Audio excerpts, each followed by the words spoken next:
Breaking news. It's come to my attention that there's a serious problem in the United Kingdom, or England better yet. There seems to be a pest slash animal outbreak, people. Over the weekend, some people were subjected to the bees, the wolves, the seagulls, the eagles running riot against their football club. Not us though. Mikel Arteta shat on the Magpies. Corner boys in the building. Serious question. Was that a penalty? Was that a penalty? Was Victor Gyökeres fouled by Nick Pope in a game that was marred by several refereeing decisions going for or against either Arsenal or Newcastle? It raises in questions VAR and the implementation of it and everything in between. As an Arsenal fan, we were told to shut up. It evens out across the season. Arsene Wenger never lied when he said when he dies, he's going to ask God where the referees are. Clearly, the biggest talking point from Arsenal versus Newcastle will be centered around VAR and the decisions that were given against or for or not for either Arsenal or Newcastle. As much as we can, though, control the controllables and let's isolate away from the referee and focus in games. Now, again, clearly, Arsenal deserve to win. Had we have lost 1-0, I would not have asked any questions of Mikel Arteta. I call for you to name that kind of 11 or have a more proactive and attacking lineup. You did that in game, which we'll get onto. You did that. And we were penetrating central areas. So let's do a bit of focusing on that. We did everything right against Newcastle. If I'm honest, what stood out the most is the fact that set pieces were used simply as an extra weapon in our arsenal. You know, we were creating chances from open play. We was penetrating central areas. We didn't rely on set pieces. They were just an added weapon for us once again, which is something we've been crying for. We was transitioning quickly, moving the ball from back to front very quickly. I do wonder if Mikel Arteta took any inspiration from, the game against Barcelona for Newcastle, and that played some level of a part. We had a number of sweeping moves. You remember a great sweeping move which resulted in Zubimendi setting up Timber. Unfortunately, he couldn't create. A great counter-attack which led to Trossard hitting the post. Eze had 2 good chances in the first half, and it's actually Eze's ball over the top in the 14th minute, which kind of reminded me of his assist for Martinelli against Manchester City, which kicked off the whole Gyökeres penalty debate in itself, people. Big up Bukayo Saka for making central runs, which was also something. I want to just stick on Eze for a second. We all know about Eze. We all know about his quality. When I see Eze in this Arsenal team in central regions, something comes to mind.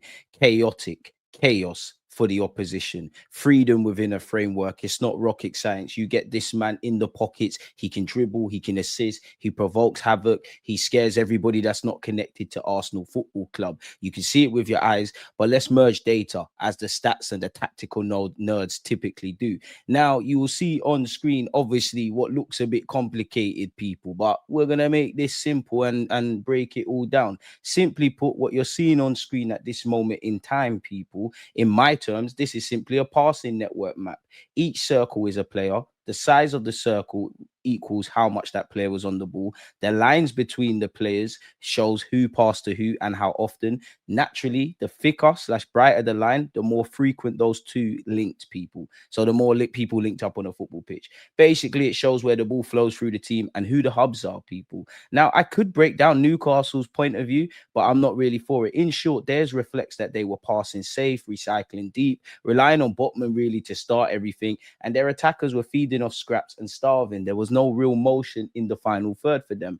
Caring about our football club, Arsenal, people, what this shows us is, you look at us, people, Declan Rice, the absolute hub, 88 passes, the biggest circle. Everything went through him. We'll circle back on Rice. Zubamendinho, who should have had an assist of the season had Timber have converted. It showed him and Eze, heavy midfield triangle to go in tandem with Rice, which is the engine of Arsenal's team, people. Naturally, you're going to see Gabriel and Raya, big involvement in terms of building out from the back. Show we're trying to build up in a patient and controlled manner from deep.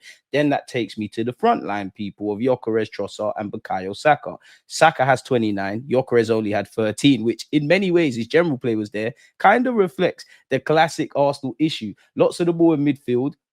We get joy in the wide areas. We still need to find a way of feeding our striker, but we'll circle back on Gyökeres, man. Smash the like button. You know why you're here. People, this just reflects Arsenal were dominating the ball. flexing Rice as the main controller, linking up with the Ezes and Zubamendis. We could have fed Gyökeres a lot more. Wide man Saka saw some of the ball, but we didn't really flow people in that regard. So to take this to the next step, we probably do need to get our killers in chances where they can kill the game for us in better positions. Even though I think in the first half, really and truly, the player should have put the ball in the back of the net, as we've kind of discussed, people. In short, you can simply see, people, Rice was the hub, Gyökeres was starved, Arsenal had control and we were more penetrative, but we can show improvements in that. Newcastle were passive. We know what Eddie Howe's going to do. It shows that they were defensively recycling. They didn't really have ambition. Their strikers were starving and they had a safety first approach, people. We're control merchants, people. Clean triangles, clear triangles, Rice at the hub, Eze making the difference, Zubamendi and Cole linking up where they could. But yeah, I feel we didn't create enough for Gyökeres generally, but again, we'll get on to that. But for me, it's more of a case of we created enough, we didn't necessarily score. And then in this second image, people, you can see a pass map / also a pass network from the game. Green obviously shows successful passes, red is failed passes, boxes / circles with a 10 simply highlights individual players, people. It's just really representing positions. Obviously, we're focusing on Eze, our number 10 at this moment. The arrows simply show where the ball was played. The length of the arrow shows the distance of the pass, so short and long. You can see Eze, freedom within a framework, people. In terms of build-up play, most green arrow successful passes were concentrated in the middle and tendering to go to the right-hand side. You did see little bits and pieces of Saka and Eze's link-up play. I'm excited to see that long-term. It suggests that we like to recycle possession centrally before pushing wide. We knew that, people. This just shows that we're doing things, especially in the attacking zones. There was heavy traffic around the edge of the box on the right-hand side. Suggests that's where most of our attack came from. It also somewhat highlights that, you know, we still need to get more balance and be a little less lopsided. We still got those left-hand issues. The left side of the pitch looks quieter compared to the right for obvious reasons, people. You know, what we could do is look at how many failed passes in transition. This is a team clearly forcing the ball instead of building through phases, which is a good difference. Like, you can't say Arteta didn't put the handbrake down, people. Of course, we're going to be safe in the defensive third, but there's no issues.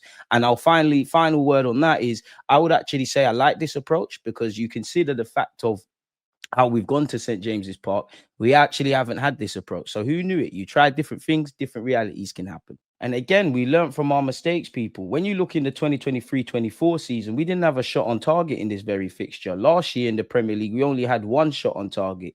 This game recently, we finished the game with 20 shots on goal and over 60% of possession. So our eyes and the data tell us we deserve to win. Obviously, the refs tried it. They couldn't stop us. No risk, no reward. Better yet, calculated risk, better reward made the difference for Arsenal against Newcastle. Massive big up to Mikel Merino for haunting his old club. Eddie Howe mentioned Ødegaard changed the game. And as you saw in many aspects, Ødegaard was operating much deeper.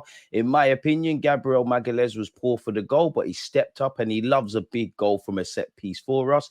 Obviously, against Newcastle, it provided a learning curve for Mascara, who was hooked after 45 minutes, or better yet, half time after giving away a needless corner. Still a quality player.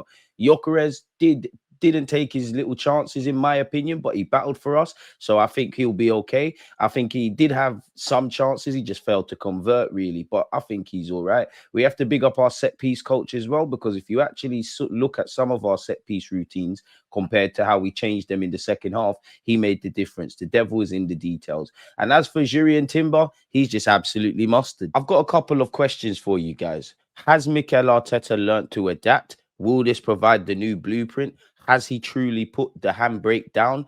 What do you think of Eze's performance? What do you think of Martin Ødegaard's performance? Could either Rice or Zubamendi be dropped or rotated from the bench for one of them in the 6th row? And then you have your Eze's and your Ødegaards, and Nwaneri weren't in the squad, but we know he's got a big future. Let me know in the comments. Don't forget to like, comment, and subscribe. And it's on to the Champions League. Yeah, let's bring up Waltmade and let's bring up Gyökeres. Yeah, it's actually nice to see his heat map a bit more in the box, in it. But as I was saying, people, bearing in mind, going into this game, he had 3 goals from 5 games from 7 shots. Clearly, there's some issues that we need to do, like, because for me, in terms of just overcoming adversity and getting the 3 points regardless of the ref, that we need to see that more times this season. And also penetrating central areas, creating chances, because obviously the players have done it, but you know, Arteta in previous games this season, last season, I don't think we're creating stuff. You lot know my thoughts. I don't feel Arsenal should struggle. We should ever struggle creating chances. But isolated to the Newcastle game, for me, it would have been a thing where Arteta's done what he's done. Players, you're not putting the ball in the back of the net. You know, Eze had a couple of chances. We should have got a penalty, of course. You know, Gyökeres had a couple of chances. He could have done better.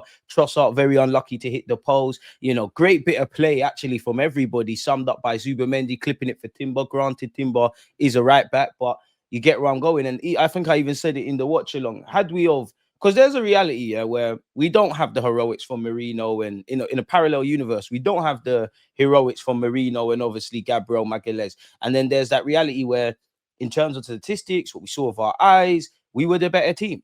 But football's decided in both ends. There's another road where we lose that kind of 1-0. So there's always something we could do better. But staying on task, it was actually nice to see Gyökeres get 90 minutes. His general play did impress me. And actually, apart from goal scoring, you put fucking shift in Gyökeres. But as I was talking about shots, bearing in mind, prior to this game, he had seven shots, 3 goals from 5 games. And there's some other statistics around that I'll include in the tactics video, right? But shots on target, I don't know why it doesn't say total shots, but he had 1 shot on target, 2 shots off target. So to make this easier, let's just say he had 3 shots. Obviously, and how does it show touches as well? Yeah, touches, he had 32. That's actually what we're here for. Touches, he had 32, right? This is why you shouldn't listen to SofaScore ratings, because I don't really care about ratings and whatnot, but really, and I don't know how it's graded, but really, 5.8, 5.8, really? Okay. Anywho. So yeah, he had 32 touches. Waltmade had 18. This is my point. Strikers, strikers in today's day and age, you're relying on your team to create for you. You know, I actually feel you look at the front three in the modern day, obviously, if you want to be a striker, you want to score goals and whatnot. But generally, rather than talking in isolated cases, if you're the front three, so you say you're Gyökeres or you're Isaac, you're Isaac, you're Salah or Saka, you're whoever you want on the left-hand side, I think you're better. I think you'd prefer to be a winger, because that's when, you get marked out of games, but you actually get to run in behind. Chances are created for you. The game's always been played in the midfield, but it's even more compact and systemic. It's dead. The only difference with Waltmade and Gyökeres, Waltmade, with the 1 chance that Newcastle created for him, he took. And actually, big up Mikel Arteta for his proactiveness. Ødegaard's roll off the bench was superb.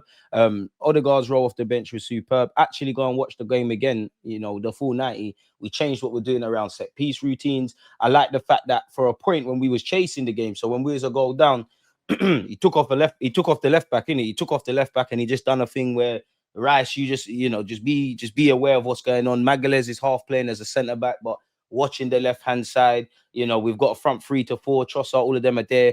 Obviously, from when we've equalized from, there's a great bit of play that led to the corner. I think Rice earned the corner for Marino's goal. Great bit of play which led to that, But if you remember, as soon as we scored that, Newcastle went down the other end, and then there's that penalty shout, which it's not a penalty. Granted, if I'm shameless, you lot know this. If that was Newcastle, if Arsenal stood to benefit, I ain't perfect. I'm calling for that. But what's a man meant to do with his arm? But yeah, my main point of that, go and look at what Arteta did. From we've tried to gamble, got back in the game, it's paid off. He's then brought on Miles Lewis-Skelly. So I'm always critical. As you know, I'm a fair person. When it's time to be critical on Arteta's starting selection, on his game management, on his lack of subs, I'm very vocal. I think he's been proactive. I might put a little asterisk because we were a goal down at some point in the last 2 weeks. But then there's also been times where I've seen us a goal down in the Premier League more last season, and we're still just doing the same things, really. So yeah, man, credit where due as always. That's just how I like to govern things, people. So yeah, we deserve the 3 points, but the main point for me is this needs to become the minimum, people. This needs to become the minimum. Granted, I know refereeing decisions and things can go against you. Newcastle the same. We see it every week. Even the Man United game with Brentford, where Nathan Collins made no attempt to play the ball. He's not been sent off, right? But if we look at Liverpool, right? If Liverpool did that, it's not really a shock. Everybody expects that. Or like Real Madrid. We need to be able to do this, because this is the only way we're going to bust this. How much referees have we seen numerous times in the Premier League? How many penalties haven't been given? Gabriel Jesus, Aston Villa, last season or season before comes to mind. It's neither here nor there, in it. No one can convince me Arsenal Football Club are not ref differently. There's not one rule for one and then others and then another one for another. But that's not a victim thing. I do think the broader case is the refs are shit. They're going to make mistakes. We benefited this week. We might get done dirty next week. Just control what you can control. Can you defend? Clearly, we defended better than Newcastle, even though we conceded. Can you score? And on the topic of goals and moments change games, had Gyökeres have got the penalty and it went in, who knows? But for me, the first 14, 15 minutes, to go to the next level, I think we should have bagged. You know, Eze, lovely ball over the top, similar to what he did for Martinelli that kicked it off. I think we had chances. Big up Nick Pope. End of the day, I'm sure Tuchel was watching that, and I'm sure if he wants to call him up, he's showing what he's on. So, yeah, man, simple as that. Let's just go to Olympiacos. West Ham, we should be winning, innit? Let's be real. I know Arsenal fans, when you hear West Ham and then next week Fulham away, these are the games on paper you should be winning. These are the potential banana skins. It's down to us. Because if I'm honest, Liverpool are owed that defeat. And you know, in life, things come in twos, innit? You might be waiting for a bus, and then none are coming for 10 minutes, and then two come. You might have no women or men if that's what you like. And now you got two. You know, a striker might not score for 10 games. He gets a brace or something of that ilk. Using that same rhetoric, yeah. And I hope this is the case. Could Liverpool be set for another defeat or as a minimum dropping points? Granted, I don't know who Liverpool are playing. I'm sure they're going to bounce back. I'm sure they're going to win. But this is my point. We're at that point now where when it's all said and done, we just need to do our job and pounce. And I might be exaggerating, but I'm sure Arsenal fans, dons that are not drawing for the data immediately, I'm sure Arsenal fans, there ain't been too many times where even last season, Liverpool dropped points. We then went and won, clawed some of the points back. And obviously, you can't go back in time, but Mikel Arteta, it does what I do wonder. Respectfully to Newcastle, it's not the same kind of game for me like when we walked into Liverpool, much less Liverpool at Anfield or Manchester City at our place or Manchester City away. And I don't want to go as far as to say we made a statement and we did all of that kind of stuff, people, but I did feel and no, none of the three games are the same, but, you know, Eddie House had our number. Newcastle at St. James's Park is horrible work for us.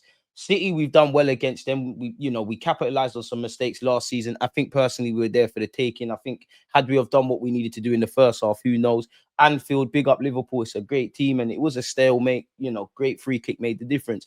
But my overlining factor for those two games with City and Liverpool, whether it's because the season has just started, whether it's because, you know, Arsenal fans were bullish about, you know, we're looking at you, Arteta, the squad's there, the defense is there, the attack is there. We're bullish. We need to kind of accept that we're in this realm now. We don't necessarily have to overly play the defensive hand. You know, Liverpool and City and all these teams, the fears we have against they might have them. I think we could have taken a chance. I do think, quote unquote, and I know it's cliche, but there's never been a better time for Arsenal, anyways, to win at Anfield, which we failed to do. Quote unquote, not really City, but you get the point. So my point of saying that is to say this: when we stepped into the Newcastle game, now I'm on that. You lot saw my content midweek. I understood, and I thought he would start Marino against Newcastle. Probably written in the stars he bagged, but I thought he would start him, and I don't agree with it. But I more understand you doing that there than against City. But I was at the point where, F it, attack is the best form of defense. Eze, slap him on the pitch, let's work some magic. And we did that. And I felt when you look at Newcastle's, obviously, when you think of Arsenal, Newcastle, you know, the dodgy refereeing decisions, the WWE, the fact, quite simply, Eddie Howe has had our number and Newcastle have put spanners in our works. I felt this is carrying on the same logic. There's never been a better time to play Newcastle or beat Newcastle. So I'm happy we went for it. Of course, there's going to be times where simply put, the gaffer makes mistakes, the players make mistakes, we fuck up. But we just have to be, as dumb as it sounds, we just have to be right more times than we're wrong. I wish, and I'm sure every football fan, whether you support Arsenal or something else, you wish your team wins every game, scores a million goals, defense is never called into action. That's not how life works. But the main point for me is, first time in a while, you've refused to accept what reality is thrown to you. You refuse to accept the refs. You refuse to accept, quite frankly, mistakes have happened. You know, we're a long way removed from this. But if you go back to the early days at the Emirates era, quote unquote, how many times have you seen games played how the Newcastle game was played and we might lose 1-0 and